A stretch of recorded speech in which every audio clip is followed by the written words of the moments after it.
the thing like about raising children, I feel now that our children have more possibilities than maybe they had 50 years ago. I mean, if you grew up in a small town in the United States, you were probably told you need to be a doctor or a lawyer. Now there's people making money in all kinds of strange ways, which I think is interesting and cool. There's so many choices. Even if you're in a small town with media, it's got its ups and its downs, but it does show you the possibilities that you may not know about otherwise. Yeah, and I have a friend whose son dropped out of high school because he was such a successful YouTuber, and he still is, and he teaches corporations about YouTube and blah, blah, blah. And I said to her, wow, that took a lot of guts to support that. You know, most of us would be like, you don't want to do that. And I think that would be hard for me. But if you see your child with a real passion. It's his passion. He can finish high school in 4 years. We have this notion that you need to finish it in your 4 years. But he's doing something that's meaningful to him and enjoying it. Well, he could probably get accepted to Harvard now because he's done the real world business. He knows what he has to do. He knows what he has to do and has to work. He's probably a smart kid. He's very smart. He's very smart, but I just thought that was interesting. Well, and I thought I would also I was thinking about kind of things we have in common. And, I went to school for photography too. But I only went to school for photography because I wanted to go to New York and do something else, and I was loafing around. And you can go into a photography class and be like, it's blurry for a reason. I wanted it. It's not a very exact science. No, but photography school is wonderful because you articulate and you have feedback, and it's a time to experiment and learn and feed off of each other. So I found getting my MFA was meaningful. Yeah, not to say that it isn't, and you've made a whole career out of it, and I'm a big collector of photography now, and I love photography. I've looked back at some of my work and actually thought, that's pretty good. I just never really had the guts to be like a true artist. It has to be something that you want and need to express yourself. I had something I wanted to say, and this was my way of saying it. Yeah, we're going to get all into that because I went through the website because I'd never gone through your website. I'm on the website, which was cool too, but I want to talk about what really caught my attention. And then we have Lisa Stein in common. We both love her jewelry and love her. Absolutely. And you're married to a dentist. I was married to a dentist. That is a lot in common. And those are superficial things. I think our spirit is like each other also.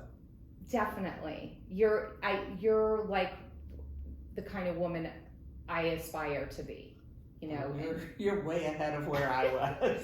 I don't know about that. And then another little small thing, but something of sort of admiration because I share it with you is your OCD. Oh, did you notice? Yeah, I was like, oh, I'm impressed. Oh, lined up in a straight line. Yeah, but I've been thinking a lot that I wasn't always that way. That sort of over time got more and more refined and more necessary. It's a little bit of a control issue. I don't want to point that out to you. Well, it is a little bit of control. I know that. If everything is in order, then my mind is free and I can create. Yes. I can't live in chaos. Yes. I feel like I can relax if it looks like it's ready for an Elle decor shoot. Like just put down the Birkin and put on the shoes and you're ready to go. Ready to go. Exactly. So it's like my father was an antique dealer and my stepfather was a diplomat and my mom was very into aesthetics but her eye was really not quite right. She tried, but she second guessed herself a lot. But aesthetics were important growing up in my home. She thought her aesthetic was good. According to you, it wasn't the same aesthetic that she might have.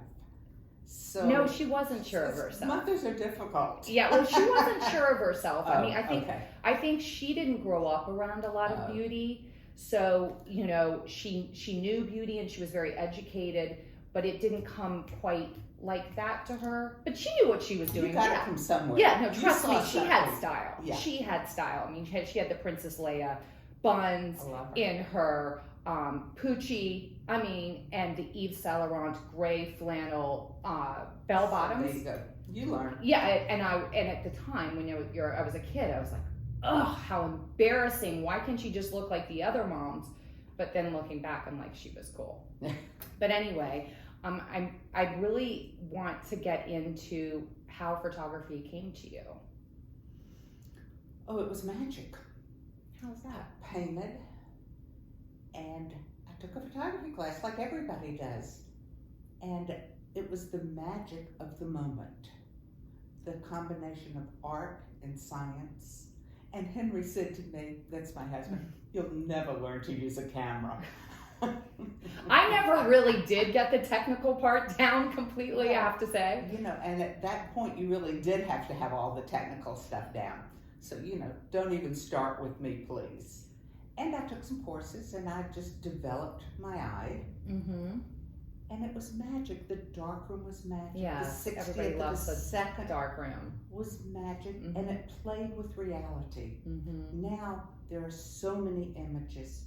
We know that they're not real. That Mhm. everything's been photoshopped and touched. I mean, the teenagers, I could hire any of them to retouch my photographs. They're so good at it. Right. But at that point in time, it really did play with reality. Mm-hmm. And it wasn't necessarily a photograph of something. The photograph should transcend what it is a picture of and become an object in and of itself. Mm. I'm not recording my life or time. I'm more conceptualizing an idea and making it happen. Mm-hmm. Mm-hmm. So it was just that magic. And the combination of reality versus, is it real? You know, a painting you know is someone's interpretation, but so is a photograph really. It's my vision of how I see you. When I photographed you, Mhm. that was how I saw your beauty coming through the image. Well, I loved that photograph you did of me because it was sort of dreamy, and I have like a distance and a foggy look about me, which was exactly where I was in my life. I was in the middle of the divorce, and Lisa said to me, will you model for this? And I said, well, Lisa, I'm not a model. And she said, well, Harriet's taking the pictures. I'm like, I'm in. Because I would like a picture done by Harriet. But I do love that picture. I've had it in my bedroom since you gave it to me, and I love it. Hopefully it transcends your physical beauty and does show from what you say how you were feeling within. Yeah, and that just the white feathery jacket, and it's dreamy, sort of. No, I don't like it because it's me, and that's something, you know, that I'm really about with the art that I collect, is that, you know, it has to evoke a feeling in you. It transcends Mm-hmm. you and Mhm. becomes an object in and of itself, and whether someone knows you or not, they get a certain feeling when they look at it. And it is all about how that image makes you feel. Mm-hmm. Mm-hmm. And my sister has a photograph that was done by a friend of hers. I think his name was Justin, and it was hung in the Tate Modern in London for like a show they had, and she is wearing, remember in this, well, maybe it started in the 50s but went into the 70s, women would wear like a pretty silk little jacket to bed. Do you remember that? Oh, I missed that one, but it sounds... Oh, it was so elegant. Like, I guess like you're just lounging in bed and reading, and you get a little chilly, so you have a beautiful coat for your bed. Not but a my sweatshirt. Yeah, now we're all in Aviator Nation, but this was like a pretty little jacket, and for some reason my sister Lydia has it, and it's of her looking in the mirror in the jacket and kind of looking like she just had sex, or I hate my husband, or I don't know what but there's something about that image, and I don't see her. I see the image. I see the image. Yeah, it's beautiful. I have that hung in my living room. Yeah, I mean, when I went through the website, I was just, you know, okay, first of all, those men's bodies are just like unbelievable. obviously They gay men, because straight men don't have bodies like Not that. all of them, and it was real, but that particular body of work was about a celebration of youth and beauty and vigor. It was done at the height of the AIDS crisis, and we were all looking for a little beauty in our life. And that was my way of finding that, about the lightness and the tenderness between some of them and the caring. And they do transcend who they're a picture of. Oh, I don't even remember their faces. Matter. They look like Greek gods. I mean, Henry must have been like, really? You know what? It was just nothing. I mean, because the intent was to celebrate, and I'd wanted to do nudes, and I was going to do women, which had been done, but there is one of a woman that's lying down that's really spectacular. I'm still moving towards women, to doing that as a project. But I just kind of fell into doing the men, and the timing was right for it. And many of those models became my good friends. They were just, you know, you asked me before what inspires me, and I guess what inspires me is the humanity and the generosity of people, that they're willing to open themselves up to my camera, to trust me, and I'm always very careful of how they're presented and where they're shown, but to trust me to do what I do and to work with me. It's such a generous spirit that they've got.